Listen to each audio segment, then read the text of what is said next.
सबसे पहले हम किसके लिए स्टार्ट करेंगे, जीरो ऑर्डर रिएक्शन। तो बताइए जीरो ऑर्डर रिएक्शन किसको बोलते हैं, यानी शून्य कोटि की अभिक्रिया किसको बोलते हैं।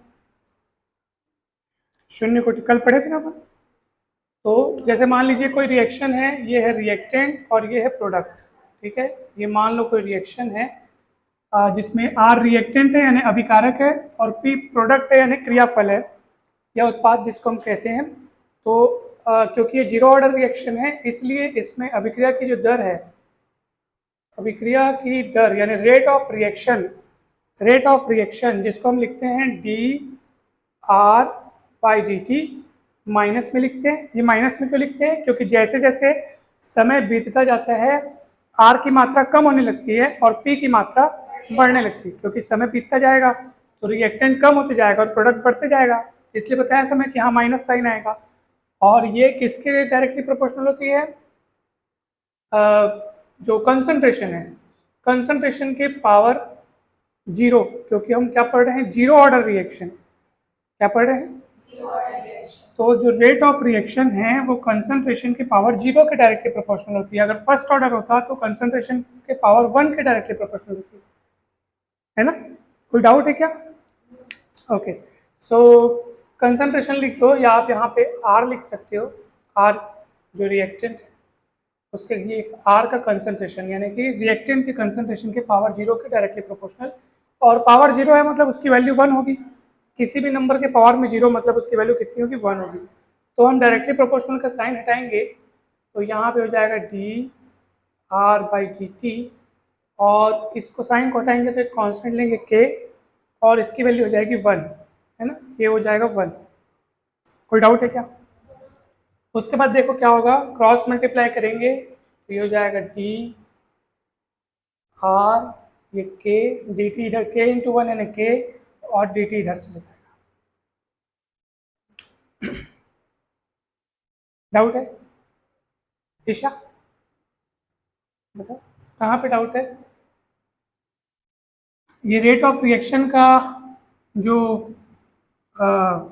जीरो ऑर्डर रिएक्शन के लिए जब हम लिखते हैं तो क्या लिखते हैं बताइए, रेट ऑफ रिएक्शन किसके डायरेक्टली प्रोपोर्शनल होता है, जो रिएक्टेंट का जो कंसंट्रेशन है यानी ये उसके पावर जीरो के डायरेक्टली प्रोपोर्शनल होता है। पढ़े हैं ना हम, वही तो लिखे हैं। तो रिएक्टेंट आर है और ये जो स्क्वायर ब्रैकेट लगाते हैं ना, बड़ा वाला ब्रैकेट, वो उसके कंसंट्रेशन को डिनोट करता है, सांद्रता को प्रदर्शित करता है। ये आर के बाजू में जो ये वर्गाकार कोष्टक लगाए हैं वो उनकी किनको प्रदर्शित करता है, सांद्रता को। और सांद्रता की घात कितनी है, शून्य। शून्य क्यों है, क्योंकि ये शून्य कोटि की अभिक्रिया है। अगर प्रथम कोटि की अभिक्रिया होती तो ये वन होता, सरल है बहुत। और क्योंकि ये इसकी घात में शून्य है इसलिए उसकी वैल्यू कितनी हो गई, वन हो गई।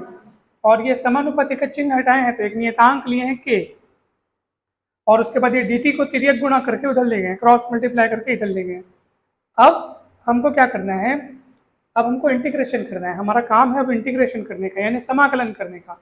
अब हम समाकलन करने जाएंगे, तो चलिए दोनों ओर हम समाकलन करते हैं। तो मैं यहाँ पे लिखता हूँ समाकलन करने पर दोनों ओर, integrating both side, integrating both side, दोनों ओर समाकलन करने पर। ये अवकलन समाकलन यानी डिफरेंशिएशन और इंटीग्रेशन आपने थोड़ा बहुत जो इसका बेसिक है वो कक्षा 11वीं में पढ़ा होगा, कुछ बेसिक फॉर्मूले और कुछ छोटे मोटे एग्जांपल्स तो आपने पढ़े होंगे। ये 11th के फिजिक्स में है, मैथ्स में भी है, ठीक है। तो हम उन्हीं छोटे मोटे नियमों का इस्तेमाल करेंगे। और यहाँ पे एक काम मैं करता हूँ कि ये डी आर है, ये माइनस को इधर ले लेता हूँ तो मुझे थोड़ा काम सरल जाएगा आगे चल करके। तो चलिए दोनों ओर हम समाकलन करते हैं। तो ये इंटीग्रेशन हो गया, इंटीग्रेशन का साइन है, ये डी आर है और इधर है माइनस बाहर निकाल दिया, ये के डी टी कर दिया। और आपको पता होगा कि जब भी हम समाकलन करते हैं यानी जब भी हम इंटीग्रेशन करते हैं तो इंटीग्रेशन करने के साथ साथ प्लस करके एक कांस्टेंट जोड़ते हैं। आई यहाँ पे कांस्टेंट का नाम मैंने दिया है। आई क्यों दिया है सर, क्योंकि वो इंटीग्रेशन कांस्टेंट है, इंटीग्रेशन का। तो इंटीग्रेशन का आई करके मैंने आई नाम दिया है। हिंदी में उस कांस्टेंट को बोलते हैं समाकलन नियतांक या समाकलन स्थिरांक भी बोल सकते हैं। हमेशा याद रखना जब भी हम समाकलन करेंगे तो एक स्थिरांक को वहाँ पे ऐड करेंगे, एक कांस्टेंट ऐड करते हैं, ठीक है। अब अगली लाइन में क्या आएगा सर, आइए देखते हैं। देखो, जब हम इंटीग्रेशन के फॉर्मूले पढ़े थे कक्षा 11वीं में, तो हमने वहाँ पे ये सीखा था कि जैसे ये इंटीग्रेशन है और dx है, हमने x के रिस्पेक्ट में इंटीग्रेशन करना सीखा था, यानी x के सापेक्ष समाकलन करना हमने सीखा था। और हमने ये सीखा था कि सर ये समाकलन लिखा है और dx लिखा है और बीच में कुछ नहीं है सर, तो कुछ नहीं है का मतलब 1 समझना चाहिए, और 1 का समाकलन यानी 1 का इंटीग्रेशन x होगा, क्योंकि आप x के रिस्पेक्ट में कर रहे हैं। कैसे पता चला x के रिस्पेक्ट में कर रहे हैं, dx लिखा है ना, इसका मतलब क्या है कि हम इंटीग्रेशन किसके रिस्पेक्ट में कर रहे हैं, x के रिस्पेक्ट में कर रहे हैं। और 1 बी, और ये वाला जो आपको ये सिंबल दिख रहा है, ये वाला जो चिन्ह दिख रहा है और जो dx दिख रहा है, उसके बीच में जो भी चीज लिखी रहती है समझ जाओ कि हम उसी का समाकलन करने जा रहे हैं, उसी का इंटीग्रेशन करने जा रहे हैं। बात समझ आ रही है? ये वाला जो सिंबल दिख रहा है आपको, ये डिजाइन जो दिख रही है और dx दिख रहा है, उसके बीच में जो भी चीज लिखी है समझ लो उसी का क्या किया जाना है, इंटीग्रेशन किया जाना है, उसी का होना है, उसी का समाकलन किया जाना है। तो सर यहाँ पे तो कुछ नहीं दिख रहा था, तो जब कुछ नहीं दिखे तो कितना समझना, 1, और 1 का समाकलन कितना होता है, x होता है, जब x के सापेक्ष करते तब। अगर ये x ना होता, मान लो u होता, तो समझ जाना कि समाकलन हम u के सापेक्ष कर रहे हैं, विद रिस्पेक्ट टू u कर रहे हैं इंटीग्रेट, है ना। dx लिखा रहा है तो हम integrate with respect to x कर रहे हैं, और अगर u लिखा हो तो समझ जाओ integrate with respect to u कर रहे हैं। समझ में आया कि नहीं? तो वहाँ u के रिस्पेक्ट में 1 का इंटीग्रेशन x नहीं होता बल्कि क्या हो जाता है, u हो जाता है। अभी x के रिस्पेक्ट में करेंगे तो x लिखेंगे। समझ में आया कि नहीं? और अभी हम किसके रिस्पेक्ट में कर रहे हैं, r के रिस्पेक्ट में कर रहे हैं, तो 1 कुछ नहीं है तो यहाँ पे 1 है, तो 1 का इंटीग्रेशन कितना होगा, r होगा। x के रिस्पेक्ट में करते तो x होता था, u के रिस्पेक्ट में करेंगे तो u होगा, और r के रिस्पेक्ट में करेंगे तो r होगा। डाउट है क्या? कैसे हो सकता है बताओ डाउट? के कांस्टेंट है, बाहर निकल जाएगा, माइनस है, पहले से कोई भी कांस्टेंट चीज होती है तो बाहर निकल जाती है, ठीक है। तो अब के बाहर निकल जाएगा तो अंदर कौन बचेगा सर, 1 बचेगा। तो उस 1 का इंटीग्रेशन में क्या लिखूंगा, t लिखूंगा। काहे को t लिखूंगा, क्योंकि dt लिखा है, dt लिखा है, dt लिखा है, इसका मतलब अब यहाँ पे जो इंटीग्रेशन हो रहा है, अब यहाँ का जो समाकलन हो रहा है वो t के सापेक्ष हो रहा है, t के सापेक्ष हो रहा है, विद रिस्पेक्ट टू t हो रहा है, t के रिस्पेक्ट में हो रहा है, इसलिए हम वहाँ पे t लिखेंगे। डाउट है क्या? और ये प्लस i अपनी जगह पे बना रहेगा, और इसको इक्वेशन नंबर 1 में दे दूंगा। अब हम लोग बहुतपन काम खत्म कर लिए हैं। अब हमको जरूरत है, सर आपने जब इंटीग्रेशन किया था तो वहाँ पे आपने कांस्टेंट जोड़ा था i, अब हमारी जिम्मेदारी बनती है कि उस i की वैल्यू निकाली जाए। हमेशा जब भी आप इंटीग्रेशन करते हैं, जब भी आप समाकलन करते हैं, तो आप एक नियतांक जोड़ते हैं और आगे चल करके आपको क्या करना होता है, उस नियतांक का मान निकालना होता है, वैल्यू निकालनी होती है। अब वो वैल्यू कैसे निकालेंगे, अब वो सीखो। देखो, हम इस समीकरण को इस इक्वेशन को उस अभिक्रिया की सबसे प्रारंभिक अवस्था के लिए लागू करेंगे, यानी कि ये अभिक्रिया जब अपने शुरुआती स्टेज पर थी। अपने शुरुआती स्टेज पर बोलने का मतलब क्या है कि अभी आपने रिएक्टेंट तैयार रखा है, अभिकारक तैयार रखा है, और अभिक्रिया की शुरुआत ही नहीं कराई है आपने, उसको बोलेंगे शुरुआती कंडीशन, ठीक है। अभी रिएक्टेंट तैयार रखा है और अभिक्रिया की शुरुआत नहीं हुई है, तो जब अभिक्रिया की शुरुआत नहीं हुई है तो प्रोडक्ट बना होगा क्या, प्रोडक्ट नहीं बनेगा सर। जब अभिक्रिया की शुरुआत करवाओगे तो रिएक्टेंट की मात्रा कम होने लगेगी और प्रोडक्ट की मात्रा धीरे धीरे समय के साथ साथ। लेकिन हम शुरुआती दौर की बात कर रहे हैं, अभिक्रिया शुरू ही नहीं हुई है, यानी कि शुरुआत में, या उसको हम लिखेंगे प्रारंभ में, इंग्लिश में लिखेंगे एट इनिशियल या इन इनिशियल। अब प्रारंभ में जब आपका समय शुरू ही नहीं हुआ है, समय चालू ही नहीं हुआ है, तो t बराबर 0, उस समय आपका रिएक्टेंट घटा होगा क्या, कम हुआ होगा क्या, तो कितना होगा, पूरा रहेगा, जितना लिए थे उतना ही रहेगा, 100% रहेगा, है ना, एक भी कम नहीं हुआ होगा, तो पूरा रहेगा, 100% रहेगा। इसलिए उसको मैं नया नाम दे देता हूँ, R0 बोल देता हूँ। क्या बोल देता हूँ, R0। तो R0 क्या है पता है, R0 रिएक्टेंट की वो मात्रा है जो सबसे शुरुआत में थी। जैसे आपने कोई रिएक्टेंट लिया, कोई अभिकारक लिया, मान लो 100 ग्राम, तो अभिक्रिया जब चालू करवाओगे समय बीतता जाएगा तो वो कम होते जाएगा, लेकिन शुरुआत में वो कितना है, 100 ग्राम। सबसे ज़्यादा मात्रा जब उसकी कम होना, वो चालू ही नहीं हुआ है, उस मात्रा को मैं नाम दे रहा हूँ क्या चीज़, R0। और ये तब होगा जब समय कितना होगा, समय 0 को बोलने का मतलब क्या है, अभी रिएक्टेंट के काम होने का काम चालू ही नहीं हुआ है अभी, तो जब चालू ही नहीं हुआ तो टाइम को जीरो बोलते हैं उस समय। क्लियर है क्या? ये दोनों चीज आप समीकरण एक में लागू करो, समीकरण एक में इनको अप्लाई करो, समीकरण एक में इन्हें लागू करने पर अप्लाई करो इनको, तो आप देखना जहां आर है वहां क्या लिख देना, R0। समझ में आ रहा है कि नहीं आ रहा है? पक्का नहीं आ रहा है पूछना, बहुत सरल चीज है, बहुत सरल है। और ये आर की जगह पे लिखेंगे R0, इसी पे अप्लाई करेंगे, जहां आर वहां R0, जहां टी वहां जीरो। चलो करो तो, के सॉरी माइनस के टी के स्थान पर जीरो लिखेंगे और प्लस आई, तो ये जीरो इंटू के होकर खत्म हो जाएगा, जीरो हो जाएगा, तो ये आपके पास बचेगा R0 बराबर आई। डाउट है क्या? आई का मान निकालना था हमारा उद्देश्य, और उद्देश्य यही था ना, आई की वैल्यू निकालना, वो निकल गया। अब आई की वैल्यू को आप रख दो वापस इक्वेशन नंबर 1 में, तो मैं रखने जा रहा हूँ, इधर लिख रहा हूँ। एक कैमरा में ये वाला हिस्सा दिख रहा है, दिख रहा है ना? हाँ, तो चलिए आई के मान को, आई के मान को किस पे रखने पर, समीकरण एक पे रखने पर। चलिए रखिए, कितना होगा, ये होगा आर, ये होगा माइनस के टी और प्लस आई, आई यानी R0, आई की वैल्यू R0, ठीक है, स्क्वायर ब्रैकेट के अंदर, स्क्वायर ब्रैकेट मतलब उसकी सांद्रता को व्यक्त करता है, यानी कंसंट्रेशन को व्यक्त करता है। तो ठीक है, अब सुनो, ये जो आपका आंसर आया है सर, ठीक है, ये आंसर जो आपको मिला है, सबसे पहले तो मैं कुछ इसका नाम दे देता हूँ, क्वेश्चन नंबर 1 दिए हैं तो अब इसको 2 दे देता हूँ।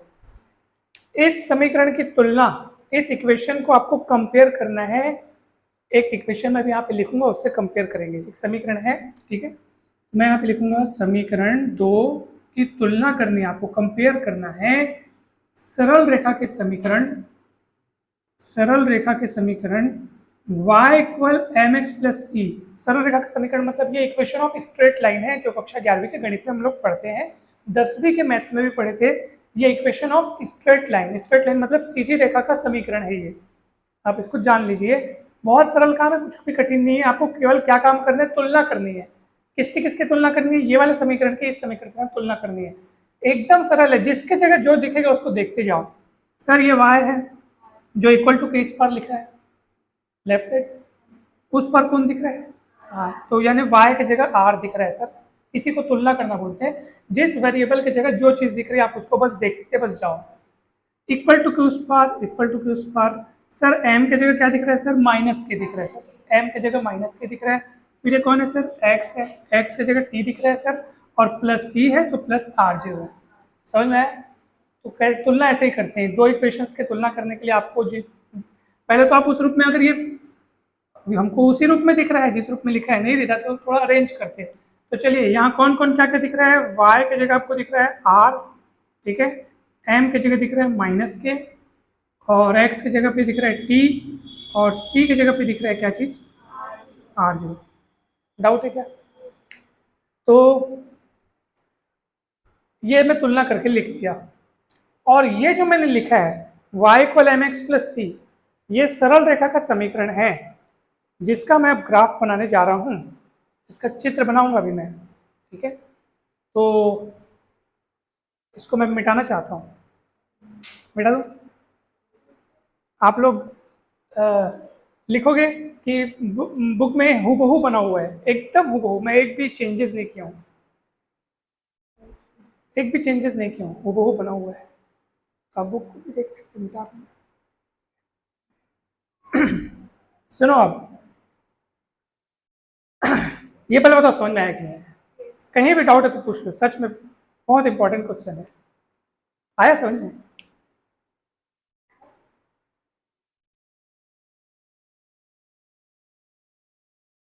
चलिए मिटा रहा हूँ।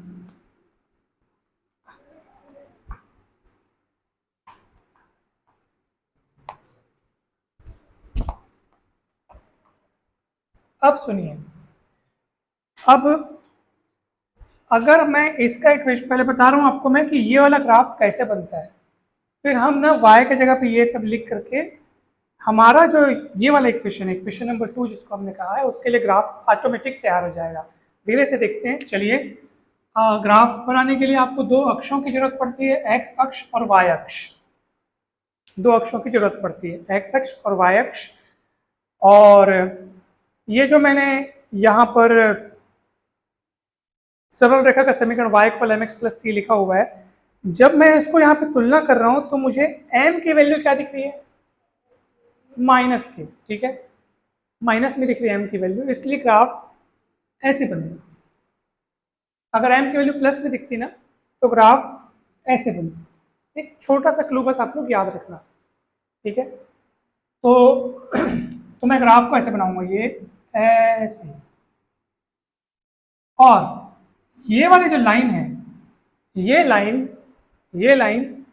आगे जब बढ़ते जाएगी तो y एक्सिस को कहीं कट कर रही है, कट करिए यहाँ पे, ये देखो ये वाला पॉइंट कट कर रहा है ना, तो ये ओरिजिन से लेकर के ये जो दूरी होती है सर, वही होती है c। c is the length of intersection on y axis, यानी कि y अक्ष पे वो लाइन ने जितनी दूरी पर काटा हुआ है, ये लाइन y अक्ष को जहाँ पे काट के निकल जाएगी लाइन ऐसे करके, है ना। तो मैं पूछूंगा बेटा y अक्ष पे कितना टुकड़ा कटा हुआ है, तो मूल बिंदु से y अक्ष पे जहाँ पे लाइन काटी है उतनी दूरी को क्या बोलते हैं? c, जो कि यहाँ पे दिख रहा है r0। तो ये r0 है अपना, ये वाली दूरी r0 हो गई, ठीक है। अब ये x अक्ष पे और y अक्ष पे आपने किनको नाम दिया, आप देख लो।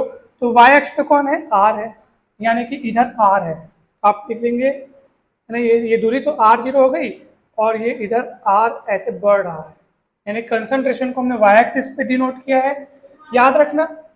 हाँ, गुड मॉर्निंग। ये देखो, ये r जो है वो y एक्सिस पे बढ़ रहा है, और x एक्सिस पे कौन बढ़ रहा है? समय। तो यहाँ पे समय t, ये ऐसे, ठीक है। सब समझाऊंगा, चिंता मत करो। तो बोलोगे सर ये r भी आप लिख दिए हो, वहीं r0 भी लिख दिए हो, ऐसा क्यों? तो ये जो लेंथ है ना, ये जो लंबाई है ना, उस लंबाई को मैंने r0 नाम दिया है, उस लंबाई को मैंने क्या दिया है? और मतलब ये r0 फिक्स है, यहाँ से यहाँ तक की लंबाई है वो फिक्स है, लेकिन ये r क्या है? ये r वेरिएबल के रूप में आपको दिखाई दे रहा है कि सर ये ऊपर जो ये जो y अक्ष है ना, तो y अक्ष मत बोलो, उसको बोलो r अक्ष, यानी कि r एक्सिस बोलो उसको आप, है ना। ये y एक्सिस नहीं है, कौन सा एक्सिस है? r एक्सिस बन गया, जिसमें ये वाली इतनी लेंथ जो है वो r0 है। अब एक ग्राफ गिरता हुआ क्यों दिख रहा है उसको भी बता दो, समय इधर लिखे हो वो क्यों लिखे उसको भी बता दो। तो देखो r क्या है बताओ मेरे को? कंसंट्रेशन, सांद्रता, मात्रा, किसकी? r कौन है? रिएक्टेंट, अभिकारक, और समय के साथ साथ उसकी मात्रा क्या होने लगती है? वो ग्राफ आपको दिखा रहा है, बताओ कैसे। ये देखो, आप x एक्सिस पे आगे बढ़ते जाओ, तो x एक्सिस पे आगे बढ़ते जाने का मतलब है समय बीतता जाना, क्योंकि x एक्सिस में हमने किसको नाम दे दिया है? समय को, और तीर का निशान उधर बना दिया। इसका मतलब जैसे आप x एक्सिस में आगे बढ़ते जाओगे, आप समझ जाना समय बीतता जा रहा है। क्या समझते जाओगे? समय बीतता जा रहा है। और जैसे जैसे समय बीतता जाएगा, आप ग्राफ का व्यवहार देखना कि ग्राफ ऊपर जा रहा है कि नीचे उतर रहा है। आप देखो, आप उधर बढ़ो, और उधर बढ़ने के साथ साथ ग्राफ के नेचर को देखो।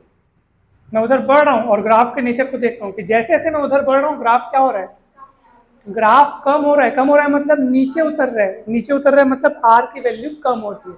और ये लाजमी भी है, यानी जरूरी है, क्योंकि समय बीतता जाएगा तो अभिकारक की मात्रा तो वैसे भी क्या होने लगती है?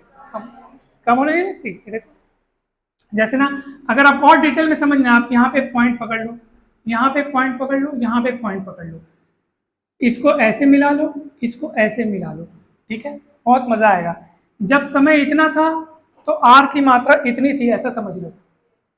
समय अब बढ़ गया, समय सर समय बढ़ गया, यहाँ से यहाँ तक हो गया समय, समय बढ़ गया मतलब समय बीत गया, तो r की मात्रा कितनी हो गई? ये इतनी हो गई सर, यानी पहले r की मात्रा ज्यादा थी, अब r की मात्रा कम हो गई। और ऐसा होना चाहिए कि नहीं होना चाहिए? क्यों होना चाहिए? क्योंकि समय बीतता जाएगा तो अभिकारक की मात्रा कम होने लगेगी। चलो ये वाले में देखो, अब यहाँ पे क्या हो गया सर? समय और बढ़ गया, समय बढ़ गया, पहले 5 हुआ था, 5 हो गया, 5 हो गया, इसका मतलब समय बढ़ गया, तो r की मात्रा और क्या हो गई? देखो r की मात्रा और कम हो गई, समझ में? इसलिए ग्राफ गिरता हुआ बन रहा है। ग्राफ गिरने का मतलब यही है कि समय बढ़ रहा है लेकिन आर की मात्रा कम हो रही है। और ग्राफ अगर ऐसे बन जाता तो समय के तो ग्राफ अगर मैं भूले से भी ग्राफ ऐसे बना देता तो इसका मतलब क्या है, समय बढ़ रहा है और आर की मात्रा भी क्या हो रही है, बढ़ रही है। इतने समय में आर की मात्रा और बढ़ गई, इतने समय में आर की मात्रा और बढ़ गई, ये गलत होता ना। ये ग्राफ किसके लिए सही होगा? करेक्ट, एकदम सही बोलिए। ये ग्राफ किसके लिए सही होगा? प्रोडक्ट के लिए, क्योंकि समय बढ़ने के साथ साथ प्रोडक्ट की मात्रा बढ़ रही है सर, इसलिए ग्राफ उठता हुआ दिखेगा। समझ में आ रहा है? और समय बढ़ने के साथ साथ अभिकारक की मात्रा कम हो रही है, इसलिए ग्राफ गिरता हुआ दिख रहा है। और इस ग्राफ की जो ढाल है, ढाल या ढलान या स्लोप जिसको हम कहते हैं, है ना, ढाल ढलान दिख रही है, वही एम है यहाँ पे, उसी को एम बोलते हैं। स्लोप ग्रेडियंट भी बोलते हैं कई कई जगहों पे, स्लोप भी बोलते हैं, हिंदी में ढाल भी बोलते हैं, ढलान भी बोलते हैं, प्रवणता भी बोलते हैं, बहुत सारे नाम है इसके। और वो कितनी है? माइनस के। समझ में आ रहा है? डाउट है? चलिए अब सुनो, ये मैंने ग्राफिकल रिप्रेजेंटेशन किया है और अब हम इक्वेशन नंबर 2 के पास जाएंगे और वहां से k की वैल्यू निकालेंगे। जाइए, इक्वेशन नंबर मतलब हम जा रहे हैं और इक्वेशन नंबर 2 से किसकी वैल्यू निकालना चाहते हैं? k की। तो k की वैल्यू निकालने के लिए मैं क्या करता हूँ, ये माइनस के टी को उधर भेजता हूँ और r को इधर लाता हूँ। तो क्या हो जाएगा, माइनस के टी उस तरफ जा करके प्लस में हो जाएगा, ये r जीरो हो जाएगा और ये r हो जाएगा। समझ में आ रहा है? उधर वाला r इधर आके माइनस में हो गया। और अब k की वैल्यू निकालेंगे, r0 minus r upon T. Doubt है क्या जी? पक्का? What is this and what is this? एक आ है वो एक आ है, बता कौन है ये दोनों में क्या फर्क है? बहुत बढ़िया, ये है अभिकारक का प्रारंभिक सांद्रण, यानी कि 100% वाला, जब वो घटना चालू नहीं हुआ था, है ना। शुरुआत में मैंने यहाँ लिखा था, याद है? प्रारंभ में जब t बराबर कितना था, 0 था, उस समय r को मैंने क्या नाम दिया था? r0 नाम दिया था। यानी r0 जो है वो अभिकारक का कैसा वाला सांद्रण है? प्रारंभिक, इनिशियल, सबसे शुरुआत। प्रारंभिक मतलब समझ में आ जाता होगा, हिंदी उतनी भी कठिन नहीं है, बहुत सरल है। तो चेष्टा, ये r0 क्या है? शुरू वाला कंसंट्रेशन है। और ये क्या है बताऊं आपको? कितने बाद वाला? t समय के बाद वाला। कितने समय के बाद? हाँ, जब रिएक्शन शुरू हुई तो शुरुआत, शुरू शुरू हो रही है मतलब 100% है, अभी घटना चालू नहीं हुआ है, तब का कंसंट्रेशन। और कुछ समय बीत गया, मान लो टी टाइम बीत गया, कितना टाइम बीत गया, और टी की वैल्यू 5, 10, 15 मिनट, 20 मिनट, 25 मिनट, 1 घंटा, 2 घंटा, कुछ भी हो सकती है। टी समय के बीत चुकने के बाद जो कंसंट्रेशन है वो आर है। समझ में आया कि नहीं? तो मैं इन दोनों के डिफरेंस को नाम दे देता हूँ एक्स, थोड़ी देर के लिए। क्या नाम दे देता हूँ? एक्स। What is x? हाँ, एक्स जो है वो, एक्स जो है वो आपको वो मात्रा बता रहा है जितनी मात्रा टी समय में प्रोडक्ट में चेंज हो गई है। क्यों? क्योंकि एक्स मैंने किसका नाम दे दिया ईशा? शुरुआत वाली मात्रा और टी समय के बाद बची हुई मात्रा का डिफरेंस आपको जो भी मिलेगा वो आपको बताएगा कि हाँ सर इतनी मात्रा कम हो चुकी है। एग्जाम्पल के लिए जैसे मान लीजिए मैंने शुरुआत में 100 ग्राम लिया, कितना ग्राम लिया, अब 15 मिनट बाद मेरे को 80 ग्राम दिखाई दे रहा है। कितना दिखाई दे रहा है? तो ये 100 ग्राम होगा।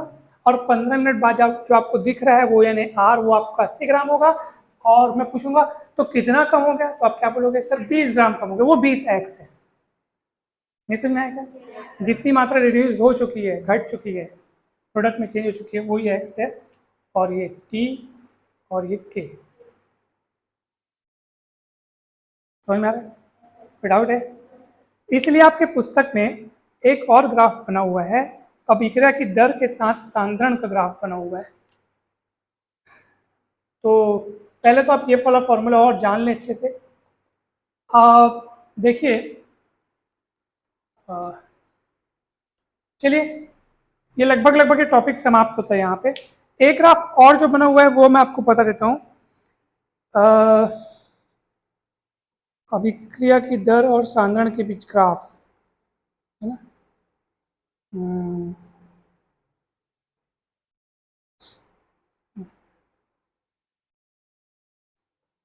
चलिए,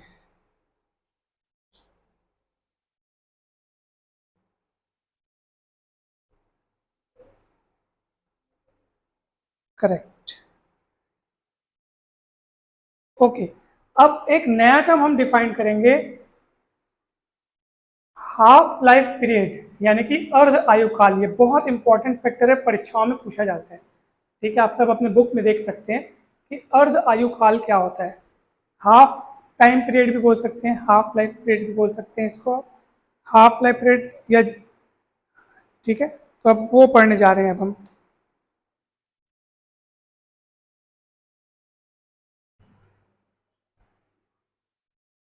बताओ,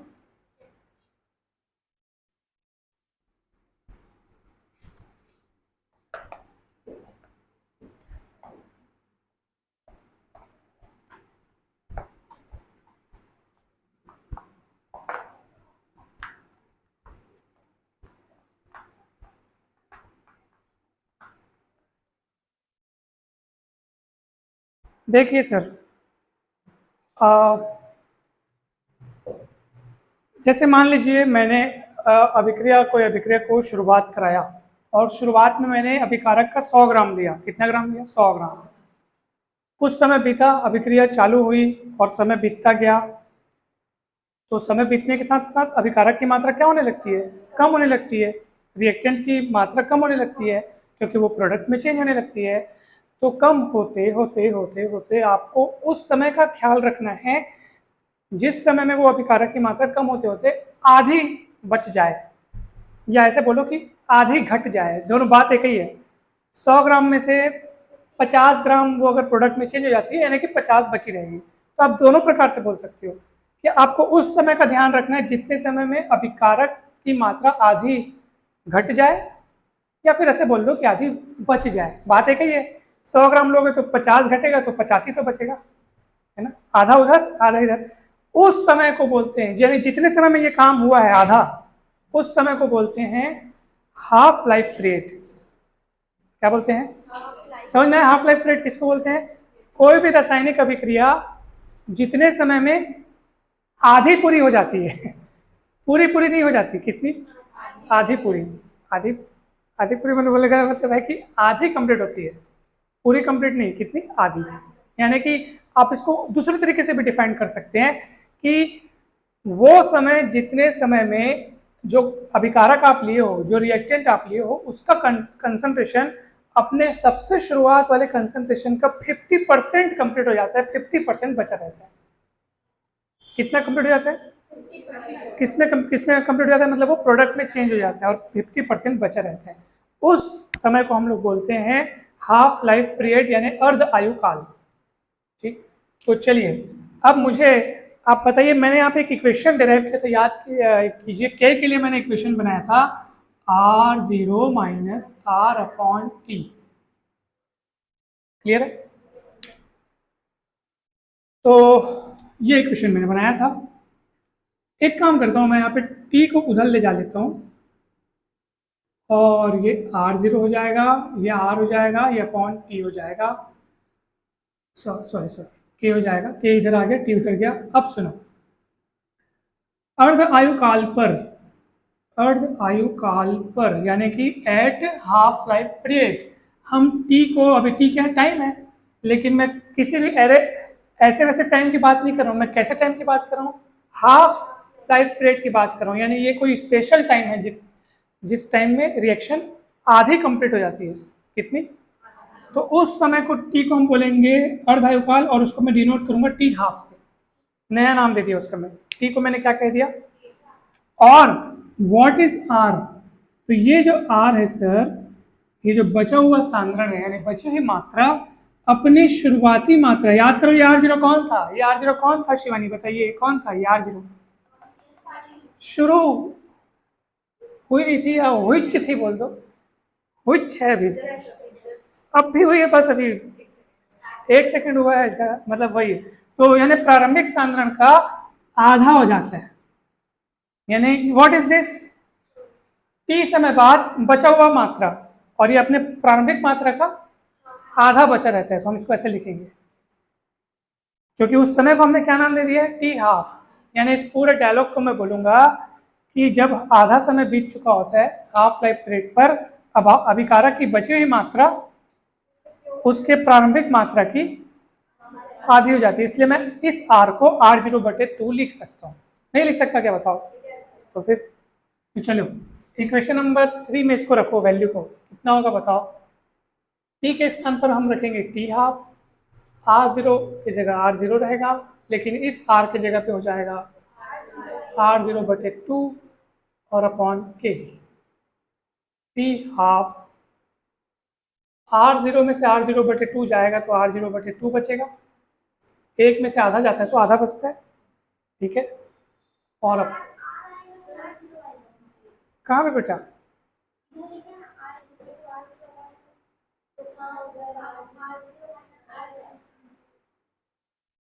क्या हुआ? सही तो है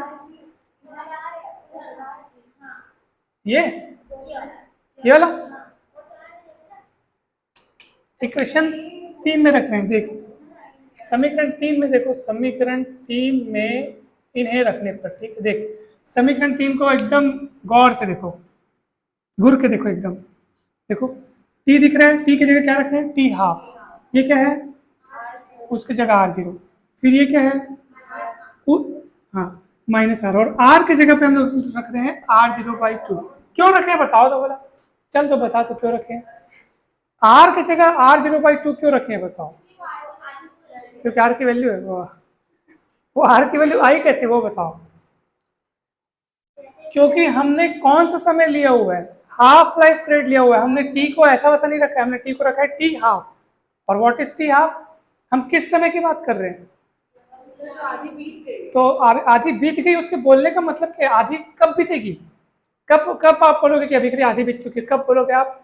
जब बची हुई मात्रा अपने शुरुआती समय की मात्रा की आधी होगी। तो यही है, बची हुई मात्रा शुरुआती समय की मात्रा की आधी होगी।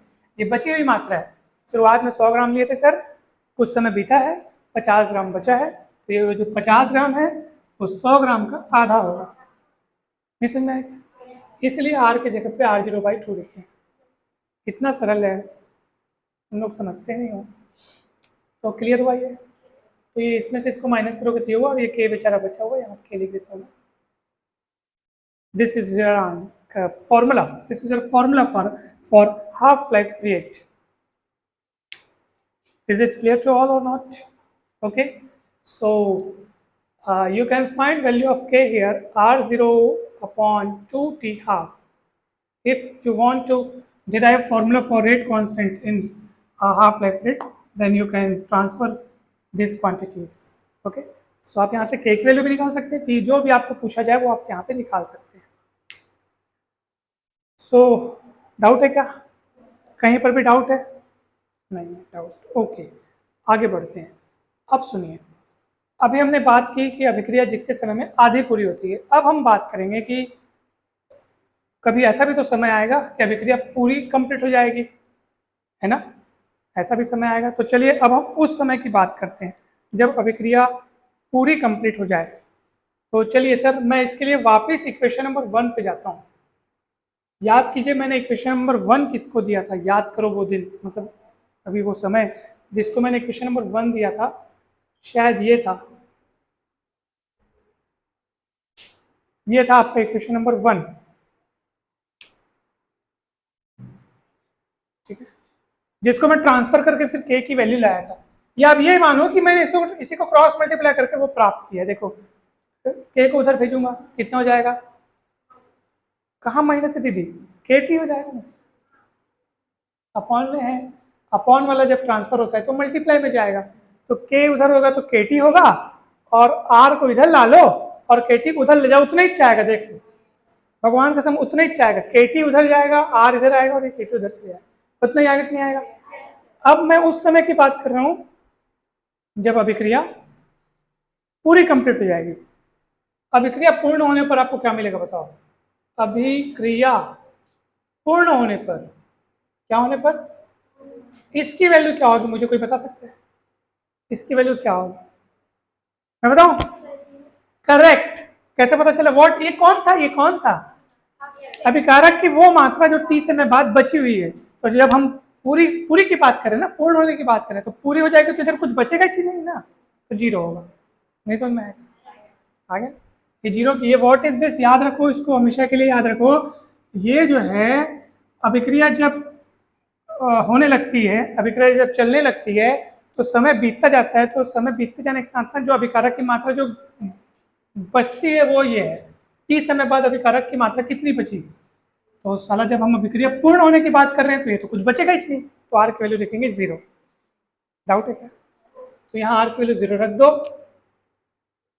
क्वेश्चन नंबर 3 दे दो, 4 दे दो, बाई क्वेश्चन 4 चलो रखो। तो आर की वैल्यू 0, जब 0 रख दोगे तो आर 0 माइनस के टी पलटाओगे, के टी इक्वल आर 0, समझ में आया कि नहीं? आ गया।